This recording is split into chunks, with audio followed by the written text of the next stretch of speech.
behind this is that it's gonna be sort of an improv talk. I know the next couple of slides, which is about security trilemma, and after that, the slides were created by Annette Rolikova, so shout out to her. And I've not seen those slides yet. So either it's gonna be a super fun talk or a super embarrassing one. If it's a fun talk, I am CISO at Polygon. I take care of security there. If it becomes embarrassing, then I'm at Starkware. OK, so let's get started. Bonjour, I'm Mudit, and that's bonjour. So, well, I've already given a brief intro about me, so I'll just move over here quickly. I think I'll have a bunch of slides to talk about anyway. Let's start with intro into blockchain security. So again, this is also a surprise for me. I was expecting security trilemma, but let's just start here. So with blockchain security, to be honest, one thing I would like to add here is that it's very twofold right now.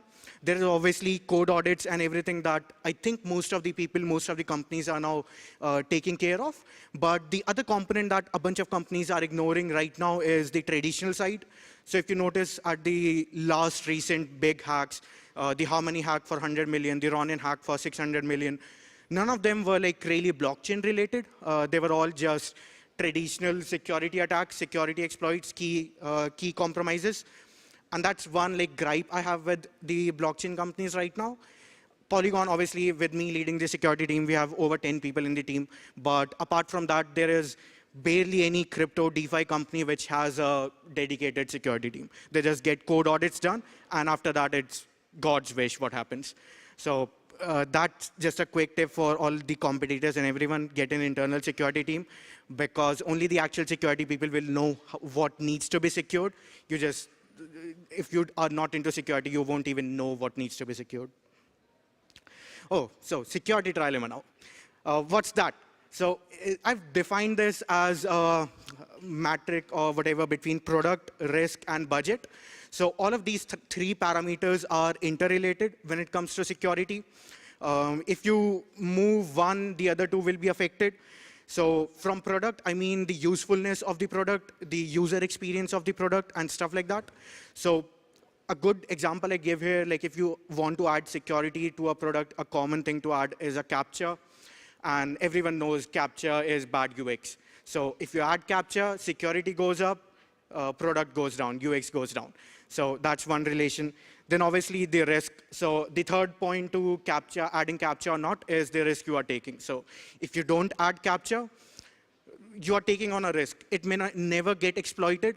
No bot might ever come, but you are taking on that risk. So are you willing to take that risk or not? Is the risk justified or not? That's one parameter. Obviously, budget. So adding CAPTCHA is relatively cheap these days, but having a security person in-house is definitely expensive. Having the proper tools is definitely expensive. So when you are building a product, you have to balance the usefulness features of a product with the budget that you're willing to spend on security versus on other things, and then the risk component. You might take on big risks and it might pay off, or you might take small risks and it might still hurt you back. You just have to find the right balance. And one thing about security trilemmas, or like trilemma in general, are they can't really be solved. If anyone tells you that they have solved this trilemma, they are just lying to you, because by definition, trilemma are just, they're not like checkbox that you can check. You can't checkbox that a product is secure or not. It's a sliding scale. So there can be a product which is less secure, there can be a product which is more secure, but there is no 100% security. Same with budget. Budget is not like, you can't check mark a budget that this is under budget or whatnot. It's always a scaling scale. You can spend as much money as you want on budget. And risk as well. You can take as many risks in your life as you want. You just can't like check this that I've solved it. It's always a scaling scale. So while talking about scaling, we have this slide, but let me talk about security trilemma a little bit, because there was another thing I wanted to touch on. So as I said, it's not something you can solve. You can only optimize. So the question is, how do you optimize for it? So there, I'll give you 3 pointers. One is avoid the extremes. Don't ignore any of the pillars. Try to find the right balance for you. The other is that right balance changes over time. So don't just do the analysis and everything at the start and just keep it throughout your product's life cycle. Keep changing it, keep updating it as you get more data, as you get more feedback, keep adjusting the parameters, and eventually you will hit the right balance. Don't aim for anything perfect. As I said, you can't solve it. You just have to find the right balance in life. Balance is super important, and as long as you do it, it should be good. So security scaling. Now, these are slides I've never looked at, so let me just have a quick read as well. Yeah, so he's right. He's super famous for his super long threads. His threads usually start at 100 tweets and go up to anything. But he's basically saying here that all of the DeFi degen times, at least now the yields are low anyway, but in the last year, 2020, 21, they were super high yields, but those products were super insecure. So you aped into a product, you made good money for the week, and the next week you got rugged, 100% gone. So in general, it's a good principle that as security increases, the APY that you earn decreases. And the underlying principle is, again, risk here. You are just playing with risk. Do you want to take more risk for higher returns, or do you want to take less risk for lower returns? So you just have to always target risk-adjusted returns. Some heavy words, but yeah, like in general, as security goes up, your returns will go down. Okay. So yeah, this is another important point. In this space, we all love anons. Like everyone appreciates anons. The thing with being anonymous is that it gives you a chance to just do some very bad things and just come back as a different character. We know in the space a bunch of players have changed names, come back as different people, done similar shit again, and then rinse and repeat. One common example that comes to mind is Sifu. So he has changed name thrice now, Omar, Michael, Sifu. He has done similar things all times, like not illegal, I would say. It's in gray area still, but that's one problem with crypto and anon accounts, that people can just create an anon account, do whatever they want, and don't face consequences, which is bad, but it doesn't need to be that way. Like, anon accounts can be a good thing as well. The only thing we need to understand is even when a person is anon, they have their reputation at risk. The anon reputation is at risk. So someone like Bantag from Yarn, he's anon, but he has that huge reputation at risk already. If he does something bad, he'll have to start up from scratch. So at the end, it doesn't really matter in the sense that, do you have the reputation of your original name at risk, or do you have the reputation of your pseudonym at risk? As long as people understand that they shouldn't be blindly following any new anons, they should only be following trusted anons, then we'll be fine. So this is just an interesting meme, and obviously 6 hours of debugging can save you like 5 minutes of reading documentation. So that's every engineer's dream. And another thing that reminds me about this is with engineers, another thing we like to do is we automate things. We'll spend 6 hours in automating a thing, which usually takes 1 minute every month to do it. But we'll have to spend those 6 hours in automating it. So that's engineers for you. Oh, Ethereum data block size. So I recognize these symbols. So in general, there's just one peculiar thing here. The size for timestamp is defined as 256-bit, while most of the other numbers are undefined in size. It just says that these parameters should be integers. It doesn't say what can be the lowest number. It doesn't say what can be the maximum number, except for timestamp, which is specified to 256 bits. I'm not sure why they specified timestamp to be 256 and not others, and why they chose 256 bits versus 64-bit. Well, that's basically because EVM is 256 bits, and if they just made everything 256 bits. But it has been a pain point in client development for sure. So there have been multiple EIPs. I think the most current one is 19 something from Alex, which says that we should be adding limits to all of these constants. It's still under development. I don't think it has been completed yet. But the goal is, if we can say that these numbers can be within the range of 0 to x, then we can optimize for it. We don't need to reserve large memory for for a timestamp, for example, which will never in the history of Earth, cross a 64-bit limit. We don't need to have it so big. And same with other numbers, like block number, for example. It can easily be a 64-bit number or something like that. So once we define those limits, we can write more optimized code. We know the size, we can pre-reserve the size, and so on. So yeah, that's one weird quirk about Ethereum. Forks and well-audited code.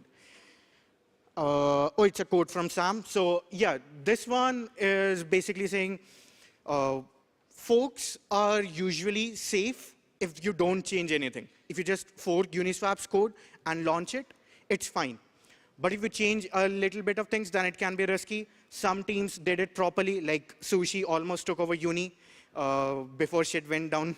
But that was a nice fork. Sushi is still rocking hard, but there can be also bad forks. In the sense, I've seen projects like, I think it was Burger Swap. What they did was they forked Uni, but they removed the requirement from the swap that, just oversimplifying here, but they removed the XY equal to K requirement, which basically meant you can swap 1 Ether, and in output, you can ask for as much as you want. You can ask for 10,000, you can ask for $100,000, whatever you want, you can just ask for it. They never verified. They just trusted you that you'll ask the honest number, which obviously some people didn't, and it didn't go well, it didn't go too well. So forks with minor changes like this was just one line of change. They just removed that check for some reason. Can be super dangerous. So when aping in a fork, make sure if it's either a proper fork or if it has been modified, then the changes are not malicious. Okay, Aave, DAI. Okay, so this is likely a hint on Celsius and all of the centralized exchanges that have gone down. So that's the difference between CeFi and DeFi. Aave, everything, like all of the decentralized protocols, so Aave, MakerDAO, and everything, they are working just fine. Aave, you can lend on Aave, you can borrow from Aave just fine. They didn't stop for even a second, while all of the cascading liquidations are happening on the other side. Celsius down bad, 3AC down bad, BlockFi lost a little, well, not a little, but yeah. So a bunch of traditional companies are down. Crypto is not down. And one thing I'll add here is that is super interesting. So if you look at the liquidations happening even in 3AC and Celsius, in the traditional terms, usually the creditors will get their money back first, and the retail people who invested it will get it later. So the creditors are safe, retail gets wrecked. This time, Aave got the money back before the creditors. Why? Because Aave is based on smart contracts. If you don't pay back Aave, it will not only keep your collateral, it will charge 5% extra. And you can't just tell them, I'll send you the money the next day. You have to pay it back. So this is probably the first time that someone got their money back before the before the big whales got it. Like if you had lent money on Aave, you got your money back before Suzu got his money from 3AC. And Suzu is now suing his own company, while Aave doesn't need to do anything. They had to pay back Aave. That's the power of smart contracts. Reentrancy incident.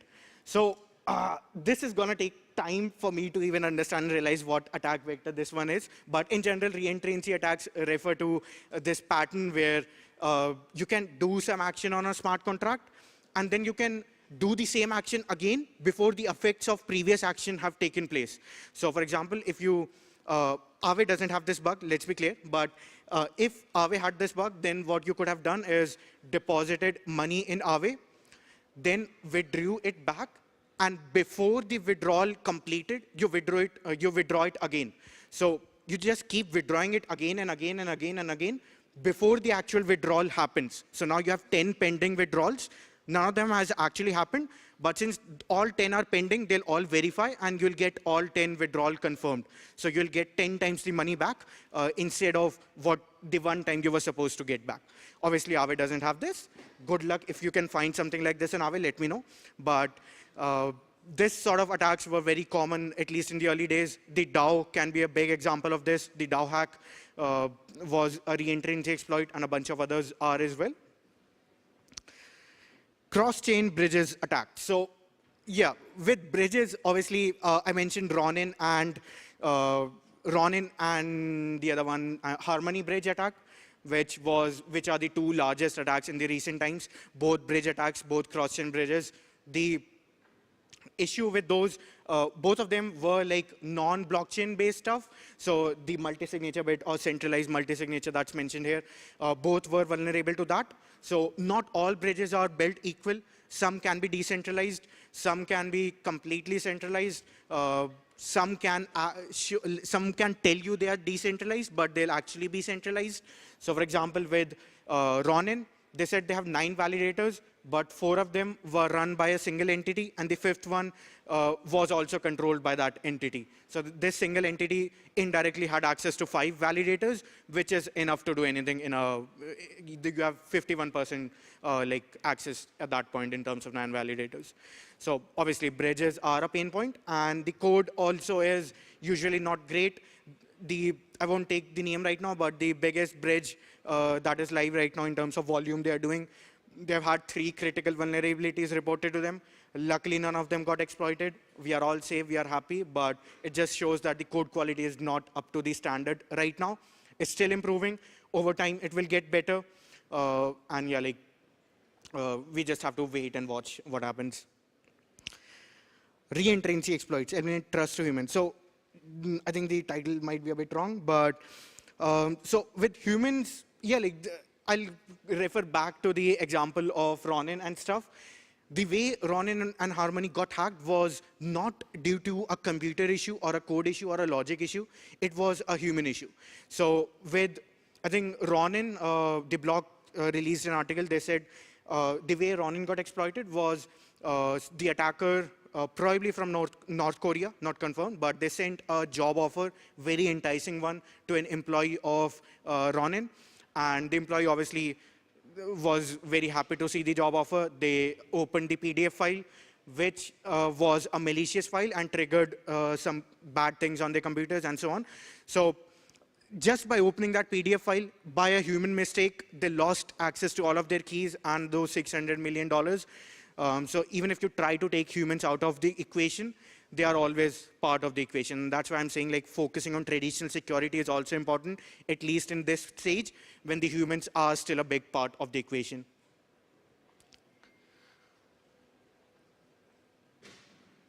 Okay, so here, yeah, like that's definitely a big advantage of DeFi and DAOs in general. You can just hand over any protocol to the community, and the community can handle it. You can kick out a core team, bring a new one, and a new core team with a new vision can handle it. Sushi I was talking about. Obviously, if you remember, Chef Nomi did a very famous thing when Sushi launched. So people kicked Chef Nomi out. A new team came in, and they carried Sushi over. Sushi flourished under this new team. And then leadership changed again.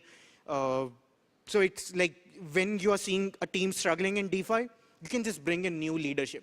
If someone sees that Sushi or MakerDAO or whatever are not doing good, just create a proposal in the forum and say like, yeah, kick these guys out, bring us in, we'll do better. If the token holders agree with you, that will happen. This doesn't obviously happen in privately held companies and family offices and stuff like that. It just follows the tradition, but that's the power of DeFi. Like if even the top guys get lazy at any moment, they can be just kicked out by the token holders. So that's super nice. Optimism in the chart. So love this guy. I'm not 100% sure what this means. The numbers going up only, that's it. And this is a cute meme. Polygon's missile should be bigger, but well, maybe not. So a bunch of layer 1 guys probably and VCs running after running from these missiles. I don't think any of the protocols, to be honest, is trying to hunt any of these. We all want to work in harmony. Well, not in harmony, but together, let's say. So hopefully, we'll all be working together very soon. Polygon obviously is aiming to scale Ethereum. There is no competition between Ethereum and Polygon. The upcoming rollups would, again, focus on scaling Ethereum. So that's all great. And I think that's the end. These are my details, slides courtesy to Annette. And thanks. I'll open it up to questions now. Yep.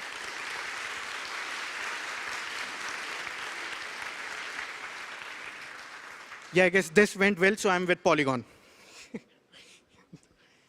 Yeah, if anyone has any questions?